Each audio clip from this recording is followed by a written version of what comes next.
Hi there, I am Jamie Cooper. Thank you so much for joining me this Monday afternoon. And today you are joining us for Mentor Monday. We do this every Monday where we talk to women in the industry that are running businesses and have been a part of the industry and are mentors to other women who are getting into the industry. And today we have Katie Stone of Sensi magazine in California. Katie, thank you so much for joining me today.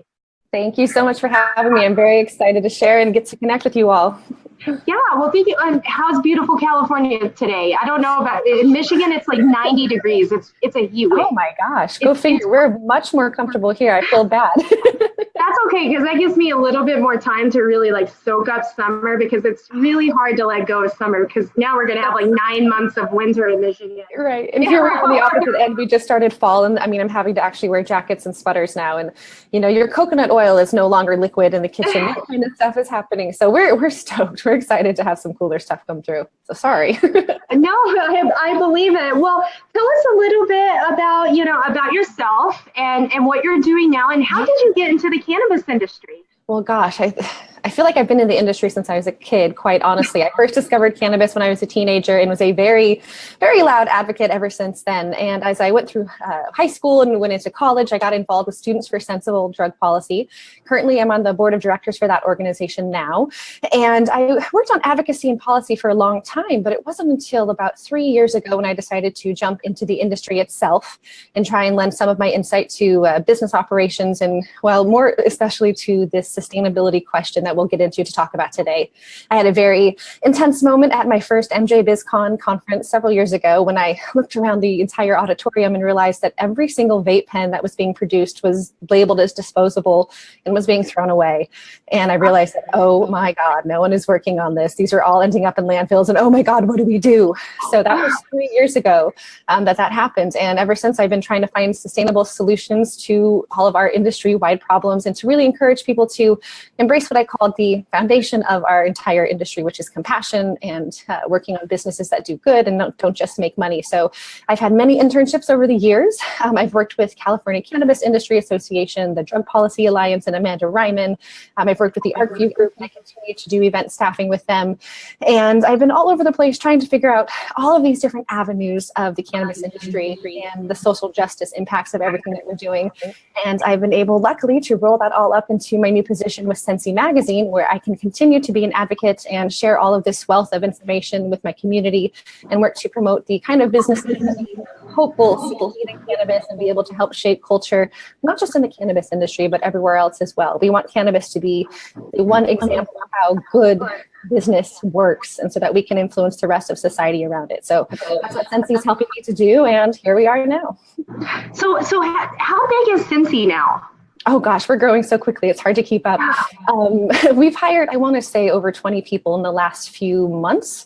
We're opening up in 60 markets by the end of 2018. So if you're looking for work, we are always accepting applications for publishers, associate publishers, and then editors as well, all across the country. So definitely check out the Sensi Mag website. And you'll find a career section, and we need good people who get it, who are what we call heart-led and move from the heart as opposed to just moving from their minds and from monetary purposes. We want to make sure we're shifting the culture by adhering to the values that we have. And Sensi keeps those values, which is why I decided to join them, as opposed to working with any other organization that I'd receive offers from. So yeah.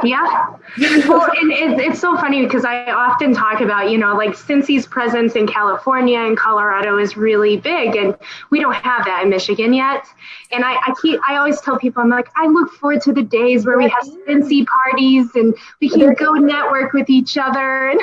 We just hired on a Detroit publisher, so it's coming. Yes, it's coming. Sensi's coming everywhere. That's what I'm saying. It's happening really quick, so definitely tap into it. And there's a list of all the new markets on that website too, so you can find all the exciting stuff. And what's your website again? It's sensimag.com, I believe. I should know that verbatim, but I'm pretty sure that's it. No, that's okay. Well, so I was looking at your bio, and you have a lot on your plate, and it just seems like something that you see a lot out of women leaders in this industry. Like, we just have our plates full and have to be involved with everything, And so how do you manage that? That's a good question. I think I'm constantly working. There's never a time when I'm not working. And I feel sort of bad sometimes, I suppose, when I'm sending emails on the weekends and realizing, oh, other people take time off. And I'm not advocating for that. I'm not saying we all need to be workaholics, but for me, I move with where my heart and my passion is. And so whatever comes up during that day, if I need to focus on one project or something points me in another direction to worry about another project, then I just follow wherever that energy is taking me. And somehow it all flushes out. It's definitely always chaotic, but the market changes so quickly. Our community is changing so quickly that you just have to be so fluid and ready to adapt to whatever's coming about. And sometimes projects fall apart and you don't see them to completion, which is often a bummer, but generally in the end, it's always for the best. And so just trusting yourself to move where you're supposed to, but really knowing where to put your effort is important. Yeah. You only know just by knowing who you are, knowing what your skill set is, and then knowing what you're trying to work on. And always know what it is you're trying to improve on. And that's been very helpful for me to transfer between all of these different things. Yeah. And just really understanding how to prioritize, every day when I wake up, I make a list, and at the top of the list is I might write shit that I have to get done today, because it really is, it's like stuff that I absolutely have to get done today. And then the second part of my page is things that I really should get to, I intend to get to. The third part is like things I really want to get to, but the likelihood, that way I can just still look at those and know that that's coming up the list. Exactly. And then finding the balance between it too, I think, because so many of the tasks that we end up doing, because we're involved in so many different things, we're having to learn new skill sets in order to accomplish these projects. And so sometimes that can be tedious and oftentimes annoying, and it may kind of get you down depending on what it is. So making sure you put in those really fun self-care tasks that have to get done, even if they're not a top priority, but because they give you some amount of joy in some kind of way, making sure to put that in there too, because otherwise you'll burn out so quickly. And once you burn out, you're done. You really, really are. So trying to find the balance and make it fun and exciting and happy and also intense where you need to. Yeah, absolutely. Well, so tell me a little bit about what you've been in the industry for several years, but how have you seen it evolve? Like, what does it look like now compared to like when you first got in?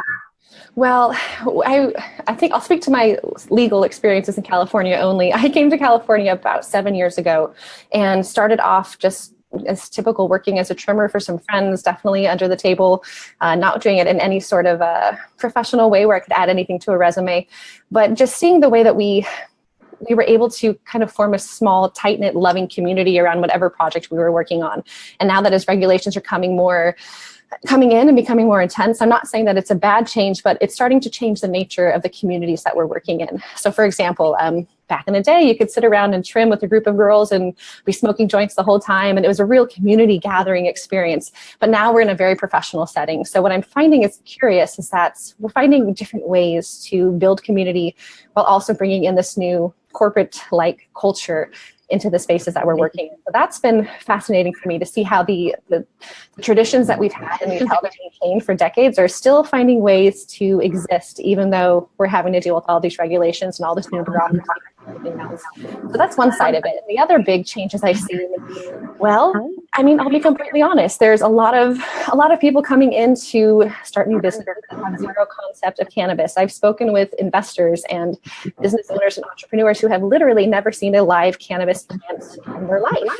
And I find that very interesting to have people get very excited and passionate to get into a space where they not much of an understanding of the culture and the community that builds this up. And so that's one thing I wanted to help share on this particular call, is just to remind people of where cannabis came from, how the industry got started, and how if we are able to maintain these ideals and the foundation that so many countless individuals have built over the last several decades in the new industry, it's newly regulated. Yeah. Then we can actually realize the full potential of what cannabis can offer this planet. And I think we can all agree that that's a lot. And we want that to happen. We don't want cannabis to be the same as every other industry that we've seen that grows very quickly, that has a lot of people making so much money and a lot of people losing out. And not only that, but also harming the environment in the process. So we want to make cannabis different. And I think we do that by honoring the ideals that have built this industry from the first place. So we just have to talk about it, remind people about it, and trust that the plant will do what it knows it needs to. And I think in the end, this is going to be a very, very good thing. It's just going to take a lot of work, a lot of organizing, and a lot of team building, but we're women. We got this. We know what we're doing. We know what this is. Yes, and are you seeing, I mean, like with Sensi, are you seeing more and more women like jumping out there and becoming a part of this yourself? Oh my gosh, yes. I mean, our teams, especially at Sensi, is mostly women. The most publishers are female, which I think is fantastic. So they're the ones running their entire business. Our CEO, Ron has a tough job. Yes, he does. He does a damn good job of it too. But what he framed and what I really like about it is we're technically publishers, where we're selling advertising, building a publication. But much more importantly, we are community organizers, where our job is to go out into the local community, not just of cannabis businesses, but of everyone else within the local business community, and make sure that we're helping to support them. We're trying to bridge this cannabis world and non-cannabis world together. And Ron does a really good job of helping us accomplish that. And the women that I'm working with are, I mean, they're complete powerhouses, soccer moms and young women who are just coming out of college. It's a whole wide spectrum. And the wealth of experience I get to engage with is just, it's amazing. I never thought I would have this kind of opportunity. So hoping to do a lot with it. It's only been a couple of weeks that we've really been on the floor actually trying to make this happen, but I'm feeling very good and very overwhelmed in a very good way, but it's great. So what do you feel are kind of the best resources for women out there that really want to get involved in this? I feel like we all have some sort of emotional pull that makes us go like, we got to be a part of this. Mm-hmm. And so what would you suggest a woman do right now if they decide they want to be a part of it too? Well, I think the best thing that anyone can do is to really understand why it is they're drawn to cannabis. Because if you can figure out what that one little factor is, no matter where you are or where you're going, that can be your guiding light or your guiding force as you move your way through the industry. And I'm saying this because I have many friends who have come to California looking for jobs, and they've gone through the whole cannabis startup culture, experiencing some not so great employment situations.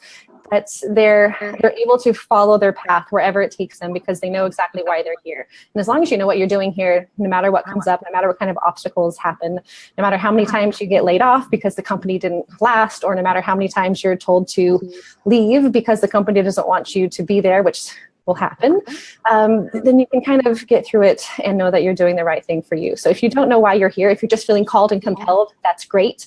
Get involved with local organizations, do interviews with different business owners, but don't just get involved in a subtle way. Get involved in a very direct way because you know why you're here and what you're doing. And if you haven't figured that out yet, keep looking. You'll find it. You know, if that spark is there, you just need to figure out what lit it in the first place. And if you can pinpoint that, I think you'll be successful no matter what it is you do.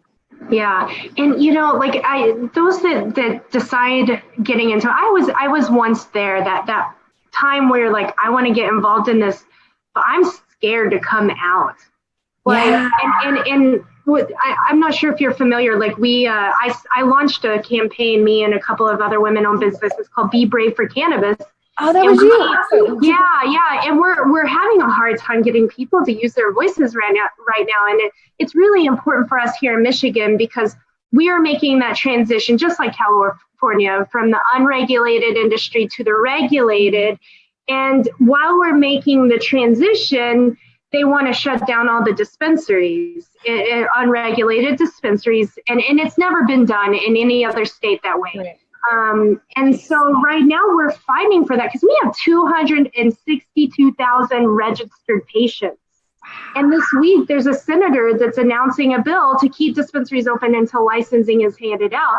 And so it's so important for everybody in Michigan to really use their voices.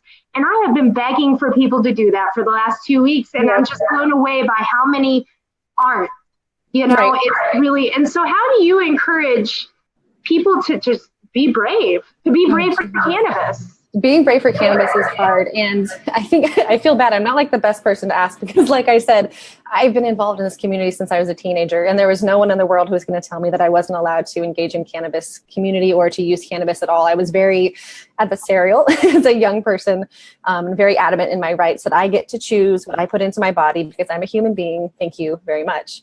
But that being said, I think what really helps people be brave is knowing that it's not the stereotype of the stoner is present. No matter what we say, it's always going to be there. But if we can come out and let people know that these are families that they're impacting by not allowing the dispensaries to stay open, for example. These are mothers with children. These are families that are just like you and me. That's the only thing that you can make people feel comfortable with, is knowing that they're in it together. So if you're not having people wanting to come out, even at all, to be brave, then you're not going to have that cascade follow through. And that's just going to be tough, and that's what it is. And so that's when you go into the local organizations with Normal or MPP, or start forming the groups like you're doing online, where you can have people be anonymous and start to engage in that kind of way through forums, through discussion spaces, meetups. It's really, honest to God, grassroots organizing at its finest. And that's why I thank SSDP for all of the work that it helps me with, because I mean, you're going back and doing, house meetings. This is stuff that is, typical of grassroots organizing that was, founded by the Farm Workers Union way back when. So it's bringing back these old school organizing techniques that maybe we don't see as much nowadays, because everyone's using social media to do that kind of organizing. But no, you need face-to-face interactions with people. You need to be able to feel physically that someone is there with you, standing next to you, physically being brave with you. It's not enough to just put up a social media post. It's too much of a deeply ingrained stigma to get over for it to just be a passive social media thing. It has to be in person, and it has to be built in a physical community, which is hard to do, but that's what I think we have to do. It really is. It's very hard. And we, I think it takes the community. Like every time I go in with a team of others, like that confidence is just really hard to, to avoid. And when you have that team, it's just a lot more effective. And those conversations, because all we're doing is educating. I mean, as soon as we want a business, or as soon as we want to be hired by a business, you immediately become an advocate, and you have to, because, and you have to become an advocate in a way on all levels of the industry. Because you could have this expertise over here, but you have to have the expertise, because people will come out and start asking you how to specifically use it for certain things. And you need to be able to educate them on those things. So or at least point them in the direction of a couple of resources to get that kind of information. And I think what I just realized when we were talking here too, I mean, we're asking people to be brave. We're asking women to be brave. We're asking them to do this in a way that causes ripples and makes a big splash. And for women who are generally people pleasers, who like to be the chill girl, who like to, just like, oh, it's not a big deal to me, I don't want to make waves or, upset anyone, for us to come out and say, no, this is not right. I believe in cannabis. We need to fix this situation. You're standing up for something. And a lot of us don't ever do that in general in our lives at all. So we're touching on all of these other issues that are hidden, that are very subtle, that we're dealing with. It's not just about, cannabis legalization and reducing stigma. It's about you as a woman, as a person. I don't want to, I'm sure there's men watching too. Sorry about that. But you as an individual coming up and being able to stand up for yourself in general. So it's a lot to say, be brave for cannabis, sure. But it's even bigger for some to just say, be brave at all. A lot of us don't even do that in any way. So building community and support around it is obviously the easiest thing to do. I've seen a lot of women networks come together where you'll have like Healthy Hetty is one group that does like in-house sessions. Canna Closet's another one. There's a lot of these other little kind of Tupperware style parties coming out. And those are really interesting. I think that's a good model to use. And then also this intergenerational thing I'm starting to see happen, especially out here in the East Bay, where you're seeing the elders of the cannabis community who've been, they've been in fear for much longer than I have. Like I said, I was a teenager saying, screw you, I can do what I want. These are people who've never been able to experience that. So for me to reach out and bring them into the community, it changes the dynamic. Suddenly it's an intergenerational understanding. And when younger women see the elders involved, it's like, wait, if grandma can do this, I'm a mother, she's a grandmother. What? Of course, I can stand up too. So it's just, building intergenerational support is huge. Have you heard of Elementa? Yes, absolutely. I cannot wait to go to one of their events. Yeah, and I'm doing a chapter in West Michigan, and I'm just so excited because I know that we are creating a comfortable environment that grandma can come to. And in my community, I have been very out there with what I do, and I've had a lot of great response because I take the time to sit down with people and just answer questions. And that's what we're creating that atmosphere where these people can learn how to come.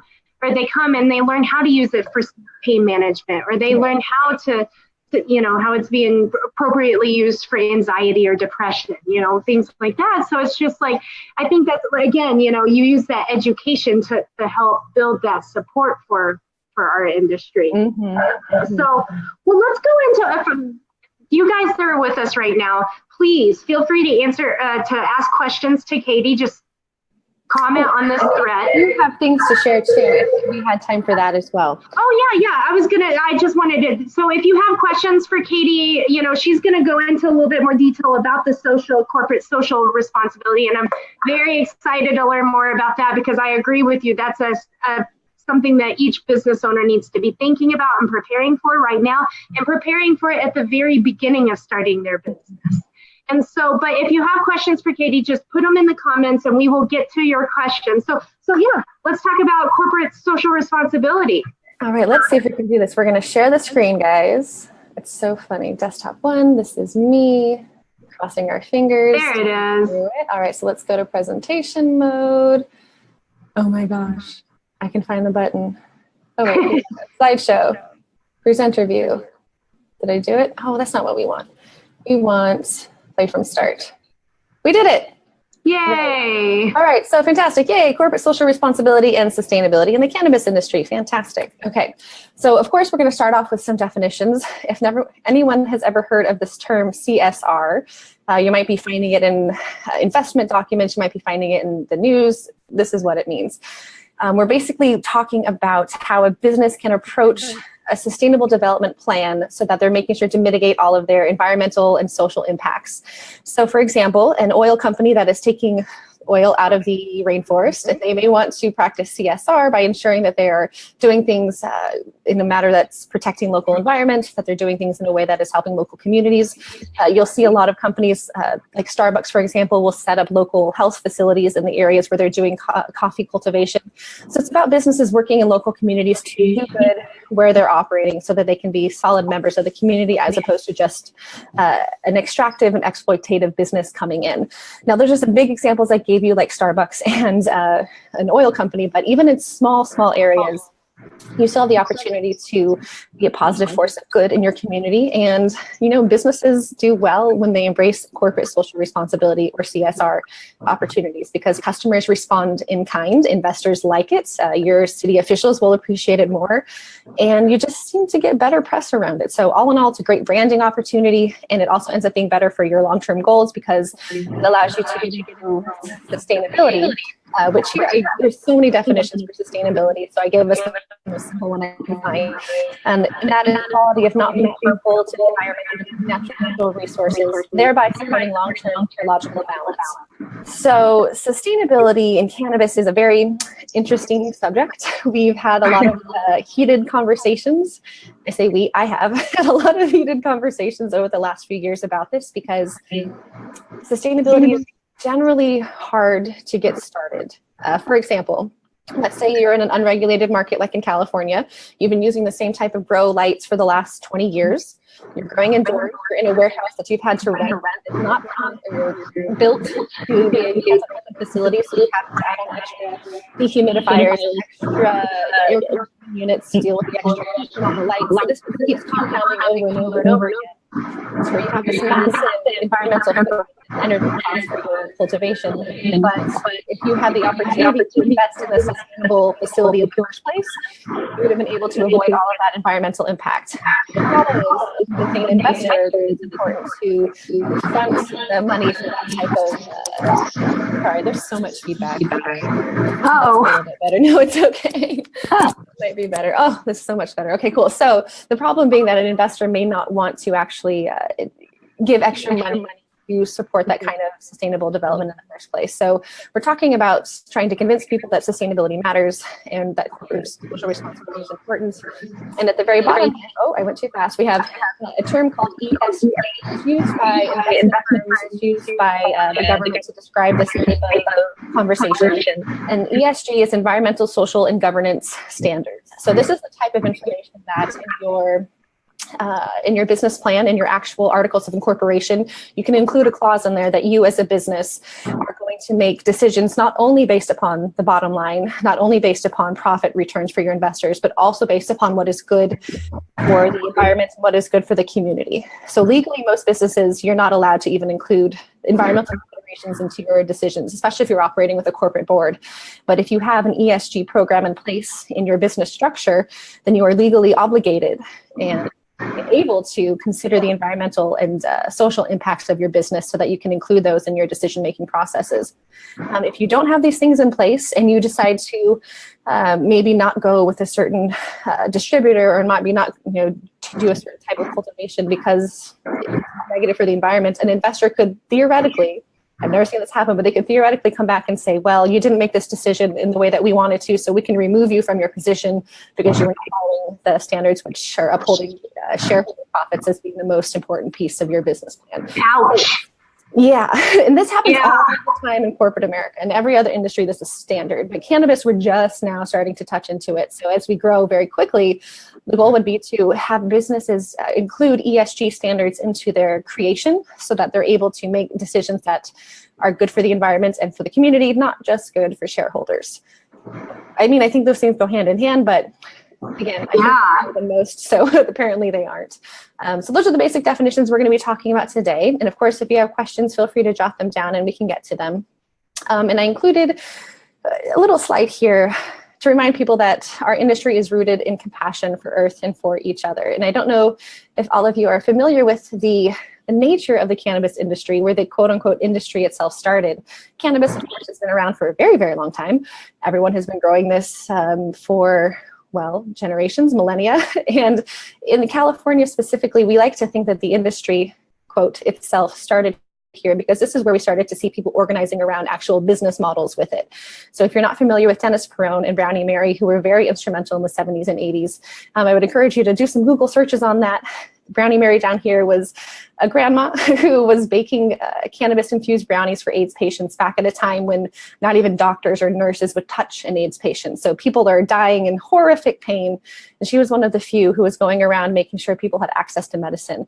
And like I said, we have a legacy of love to uphold. The people that have been involved in cannabis from the get-go, who have brought this industry to fruition, are the type of people who we want to love and honor and respect for the work that they've done. So my goal is to help improve upon our model and make sure that we're upholding these incredible individuals who gave everything, quite honestly, to make sure that we're here today doing what we're doing and what we love. The other thing I want to make sure we're touching on is that it's not just compassion for humans who are suffering and in pain, but also compassion for the earth. Our industry was founded around the same time as the environmental movement as well.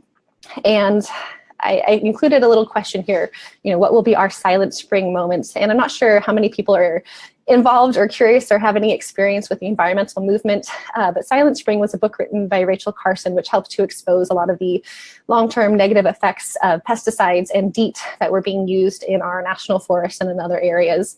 And this was back at a time when we weren't investigating the long-term impacts of the petrochemicals and things that were being unleashed on our society and upon our environments. Cannabis, with the type of massive cultivation facilities that we're seeing, with the type of underground and criminal growth that have been happening with cartels up in the mountains, the environmental impact of the industry up to date is atrocious. We are losing entire species because of pesticides leaching into watersheds. We are losing entire ecosystems that will probably never be able to recover. And a lot of this is not talked about for many reasons, mostly because people are not wanting to, they're wanting to downplay the negative aspects of cannabis. And I understand that as a business decision, we don't want to bring this up to light, which is why I'm talking here with my cannabis industry community so that we can make sure that together we can address these issues before they become even bigger, before they become too big for us to handle in the future. So just reminding people it's about loving one another. Cannabis is about making sure we're taking care of the planet. And that's what the industry was founded on. And that's what we maintain. Yeah, and we're losing people too. Pesticides feed cancers. Yes. And so if somebody with cancer that's in really bad shape is given a product with pesticides in it, and this is a huge concern here in Michigan in the unregulated market, and it could actually be doing a lot more harm. And it's scary. We don't want that happening to the people and making our industry look worse. Exactly. I mean, we had, I think back in January, there was a case where a cancer patient died because of the tainted cannabis medicine. And I mean, here you are trying to do the all natural thing and you're working with cultivators or farmers or growers or whoever decided that it was more important for them to use a pesticide on the product than to create something that was actually going to be helpful to someone. So again, it comes back to that bottom line thing. If we don't have things in place to make sure that we're doing well and right by our community and by the environment, then we're going to have these issues continually pop up. So we have to make sure that we do the due diligence now and at least include that little caveat. So yeah, what are we talking about here? We are wanting to encourage industry professionals to embrace what we call conscious and regenerative capitalism. And so that kind of touches on the concept of social entrepreneurship. We have businesses that are in cannabis solely to make money, which is great, that's fine. But what we'd also like to bring about are businesses that exist for the purpose of benefiting their community especially. And there are ways that we can do that, and we can get into more details about it. Let's see, and I think I've touched on most of what we've already discussed here. Yeah. Why focus only on profits when you can build a business that also does good? So the reason that CSR and ESG, I'm going to try and just use those terms. So I think we've gone over definitions, so you guys should be good now. But the reason we want to talk about this is because we as an industry are still in the point where we're having to reduce the stigma of our existence to the rest of the entire world. We have not yet normalized cannabis, and as we're trying to normalize it, we have to do a lot more due diligence to make sure that we are looking better than any other industry. It's not enough for us to just do as good as organic farming. We have to do better. It's not enough for us to do as good as the oil industry or agriculture. We have to do better if we're going to make this work on a national scale. So if we position ourselves as conscious companies that are working for community benefit and also helping the environment, then we are able to reduce stigma in such massive and incredible ways. And it means more if we're doing this together. So collaboration is key. Other things that we've noticed here in California is that there are areas, of course, where bans have been enacted where they don't want to see any type of cannabis business whatsoever. We even had to fight delivery bans being put in place where cities were trying to ban access for medical patients, even to delivery services. But as this is happening and as we're trying to overturn all of these bans that have been put in place, what we're noticing is that it's easier for a city council to listen to you as a business if you're coming in from a community perspective. So if you're coming in as a business that has made a case that you're here to help the community, you're doing this business not only because you want to be an entrepreneur and invest in your family and in your community, but you're also trying to address a very specific problem within your community, then you're more likely to have support from city council or from other officials to continue going forward with the licensing process.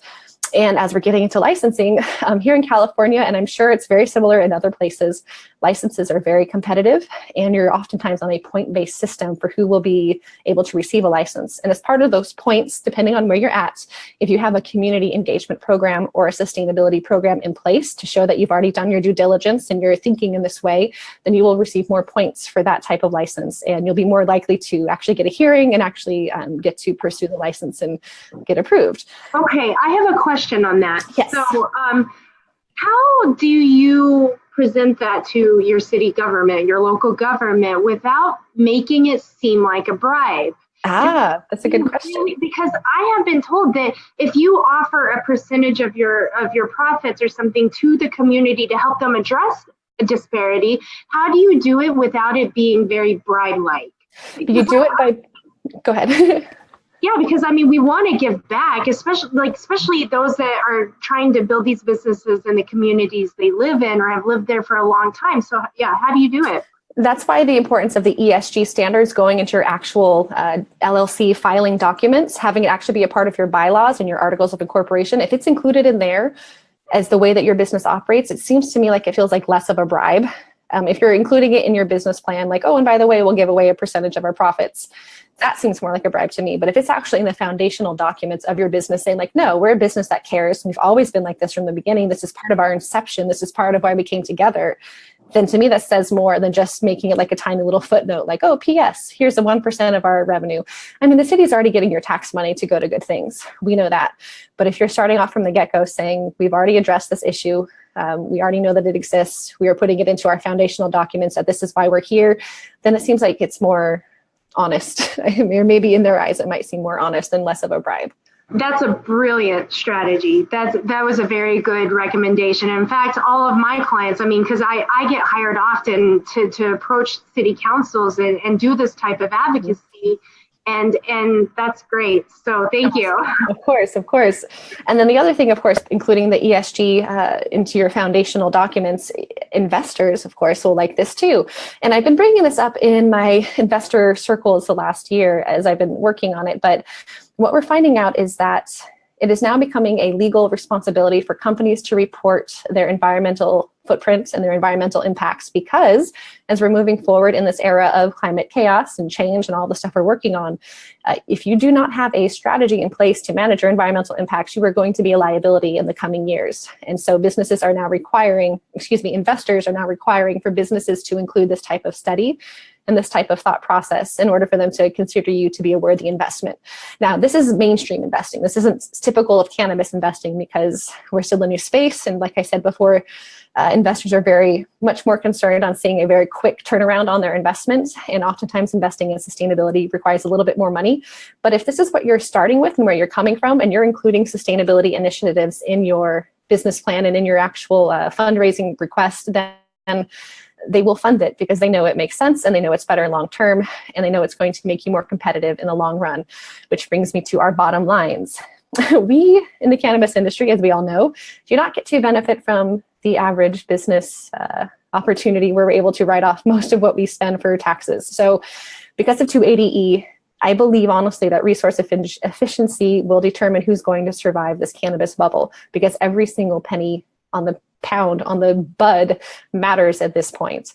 And if you're able to produce the most resource efficient cannabis and you have the most closed loop system that is, offsetting all of your energy costs in the most effective way possible, then you're going to be able to overcome the things that growers who have been doing the same kind of methodology for the last several years they won't be able to. So for that reason alone, it's very important to include the ESG process into your planning and strategy. But also because of 280E, there aren't very many tax write-offs that you can get as a business working in cannabis. So if you're able to participate in philanthropy and you do tax-deductible donations, then you're able to take advantage of that. And it's probably the easiest way to offset the profits that many people are getting. And we are working on a few projects out here on the West Coast to start a foundation around this so that we can help funnel some of this philanthropic money into foundations to actually go directly to community development projects. But we'll talk about that in a second. So yes, it matters because of stigma, because it's easier to overturn policy, makes you more how would I say that, licensable, makes you more eligible for a license, makes you more attractive to investors, and bottom line, you will save more money in the long run because you're taking advantage of all these opportunities. So where do you start? When we talk about environmental sustainability, I've literally had people at conventions, when I walk up to the booths and start talking to vendors, I've had them tell me to leave the table, that they had no desire to talk to me about my hippie bullshit, no joke. And I found that very surprising. Jeez. I know. Yeah, I can't. So I'm just wanting to know if you need help. I didn't mean to offend. I apologize. But people take it a lot of different ways. They think that you're a crazy environmentalist because you're trying to talk about the environment at all, and that's not the case. So I think it's easiest to start this conversation by saying, look around at your business operations. Where are you experiencing a lot of waste? It might be something as simple as, in the office, you're using disposable packaging, you're not composting. I mean, those are very simple, small little things that in the end add up to a great big deal of difference if you actually do the calculations and see on a month-by-month basis what your actual impact is. And as we always say in the sustainability world, you cannot mitigate what you do not measure. And so the simplest thing to do is to just start tracking it. The biggest expenses, when I say expenses, I mean environmental expenses for a business, tend to be airfare and travel, tend to be shipping. Anything that's moving objects from space to space tends to be very energy intensive. And then of course, cultivation in and of itself is incredibly intensive as well. Last summer, I did an environmental assessment for the ArcView group. And out of that, we were able to create a stewardship sponsor package for their forums that they host every other month. And because of that, they're able to now offset the full impact of their air travel and the entire impact of the conference itself by purchasing carbon offsets through a few different companies. And then we're also able to raise money to make sure they're purchasing sustainably sourced signage. Most of the signs that you see at any conference and event are made of foam core, which is completely non-recyclable. It's styrofoam that ends up in the landfill and it never breaks down. So we have these signs that are being produced all over the place that are, they're completely useless because you use them for one single day and then they end up in the landfill. And you're paying all of this money to print these signs that you then throw away.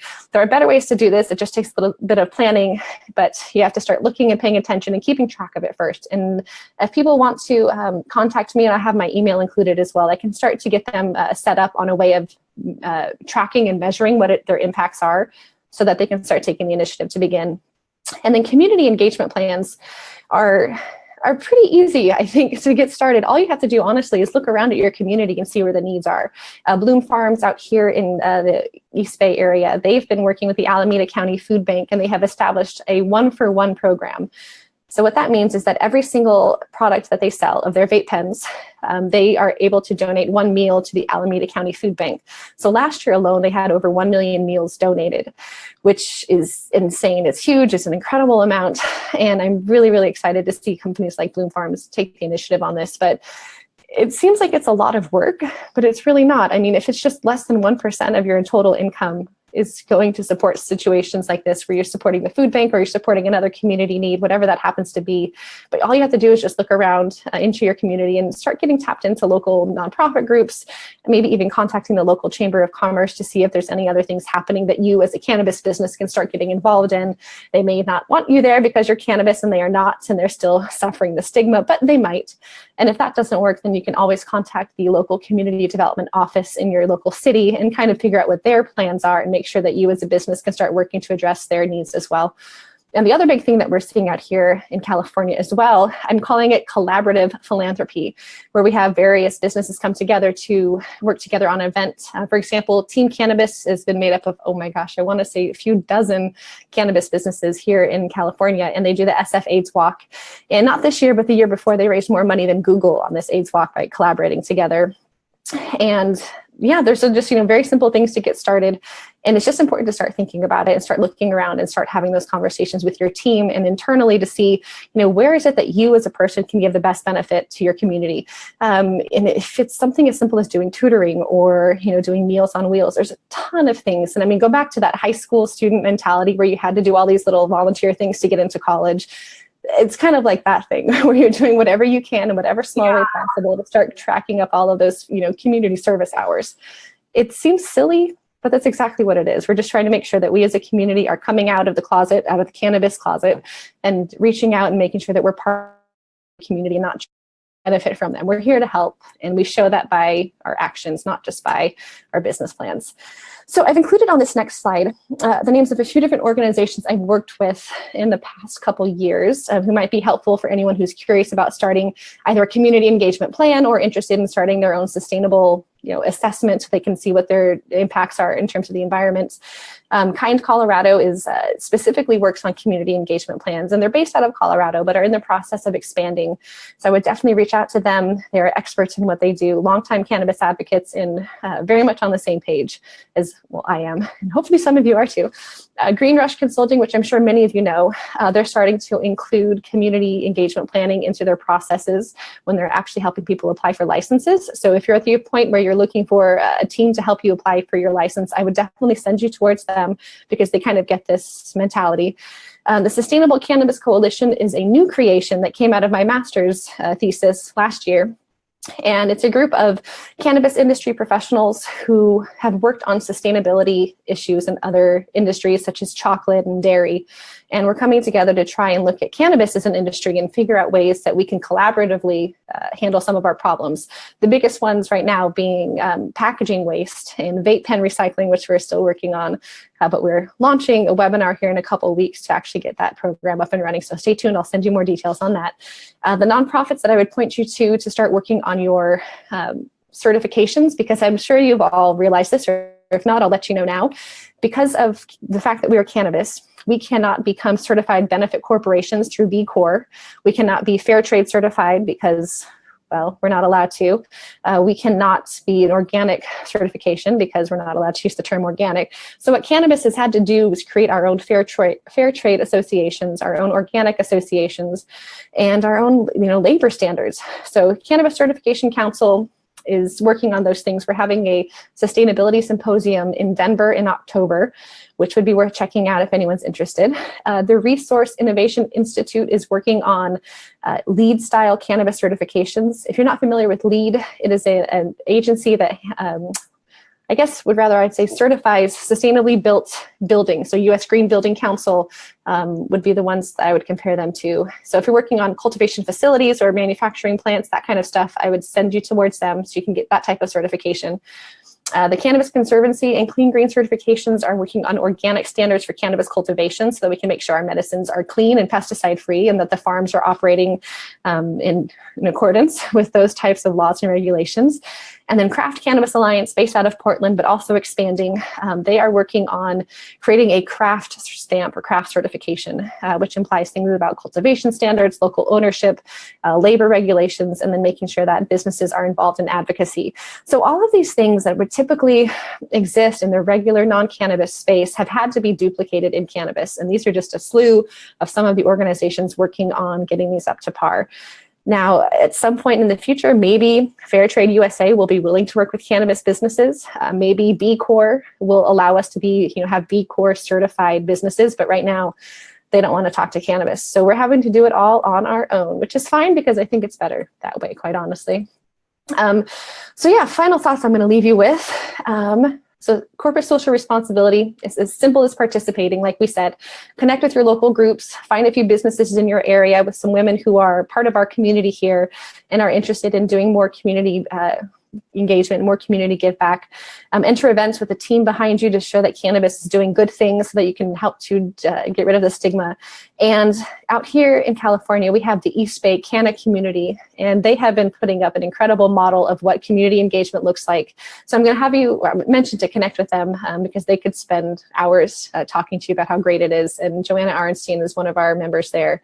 Let's see, what else? Sustainability is as simple as paying attention. Like I said, you can't track what you don't measure. So just start paying attention. And if you need help, you can go to this website here, gogreenbee.org, for coaching and guidance. And that's one of my other projects where I can connect people with the resources to start measuring their environmental impact so they can actually start looking at how to address it. And start asking your consumers and clients what matters to them. You'd be surprised, but there are a lot of studies out there that I didn't include here, but I can send to you about the consumer preference around sustainably produced products. And the cannabis market it's so big. And if you're able to set yourself apart as being one of those businesses that actually cares, you're going to have a loyal customer base following that will be with you for the rest of their lives, because that's how sustainability consumers are. They don't switch brands. They find the one they love and they stick with it.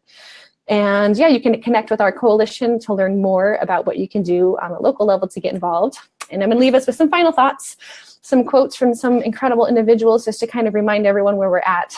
So Steve D'Angelo, it is no coincidence that the environmental movement and the cannabis reform movement were founded at the same time. Now, this is someone who we all know as being the pinnacle of a cannabis entrepreneur and advocate. So if Steve says it's good, it's probably good and probably true. And then from Jack, where, of course, I don't want to wait 20 or 50 years for something to be done about petrochemical pollution. So when I see us using petrochemicals in cannabis cultivation, and I remember all of the work that Jack has done, and may he rest in peace, I do not want him to be turning in his grave. I hope to make him proud and make sure that we're addressing these massive, massive problems through cannabis by doing every little bit that we can to change the way that we grow food and grow anything in general. And my little last quote, I realized I missed a quotation mark, but that's okay. But I was going to say that we were raised learning that cannabis can save the world, but no one really told us how. And so it's up to us to figure out what that looks like and to come together to make sure that that's what happens. But I can see now my edit didn't go through. But yeah, that's all I've got for now. And I would love any questions you have. I know that we are close to running out of time at an hour here, but I feel like I've got a ton of info that I offered, and anyone can follow up at any time. I would love to help consult or chat or point you in any other direction that might be helpful. And yeah, let me know how else I can help. This was really great information. I mean, with Michigan and all these startup businesses and businesses are looking for licensing. I mean, this is definitely something I'm going to share it with my audience because it's something that we all need to be thinking about early on. You don't think, I mean, just like an attorney. You don't you don't retain attorney, like then you're spending a lot more money because you did it wrong and didn't get the attorney who kept you on the right track. And that's the situation. If you do it wrong, there's some serious consequence to people, our environment, and us as business owners. We have to be aware of that corporate responsibility and the solution that exists for it. And the other thing I've noticed too, as far as, talking about changes in California, the activist movement is very, very, very strong, very, very vocal. And as we see when businesses come out and they're not operating in a positive way, the activist community will come out and put you on blast on social media and hold you accountable. This is what it means to work in cannabis in a regulated economy. It means that you're going to be public facing and that your business practices will be evident and will be known, and people will hold you to that. And hopefully we can do good things with that. Oh, I'm going to stop sharing. There we go. But hopefully, like I said, that makes people feel more inclined to be more forthcoming with their environmental impacts and make sure that they're actually trying to do good, because people will notice if you're doing good and they will definitely notice if you're doing bad. So you have to do something. You can't not do anything. Inaction is not an option, I think. Oh, you're still on mute. We'll see. Sorry, I keep muting it because I think the feedback that you were receiving earlier may have been the air conditioner. It's freaking hot here, so you gotta keep that going. But yes, Katie, it has been such a pleasure talking to you and getting the details on corporate responsibility and your story and how you've seen the industry changed. And guys, if you have any questions at all for Katie, just post them right here in the comments. I did already get a message on the Caden Academy page asking if you would be willing to share your presentation. Oh yeah, definitely. I will just tell me where to send it to make it easy. And then I just want to fix that final quote that I see I needed to edit. And then I will definitely share that anywhere. If I can just send it to the Caden Academy messenger or something. Okay. I think that would be fine. And what we can do is we can upload it in the files section of the Women Entrepreneurs in Cannabis group.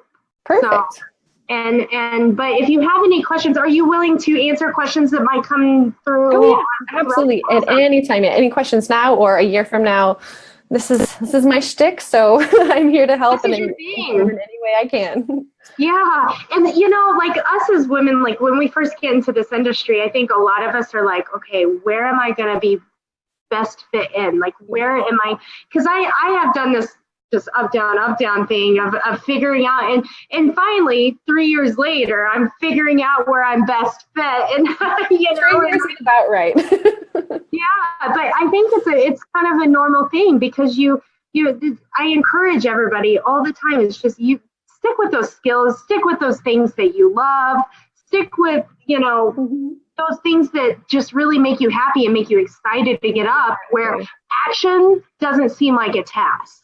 Right. Right. It can't seem like work. If it seems like work, it's not the right position for you. Right. Well, that's an incredibly privileged thing to say, I know, but it's what it is. Well, thank you so much. We are at the end of our hour here, so thank you so much for your time today. And let me check one more time to make sure that we don't have any questions. Perfect. Well, thank you. This has been a blast. It got me all sorts of excited, so I feel good to go on for the rest of my day and be incredibly productive.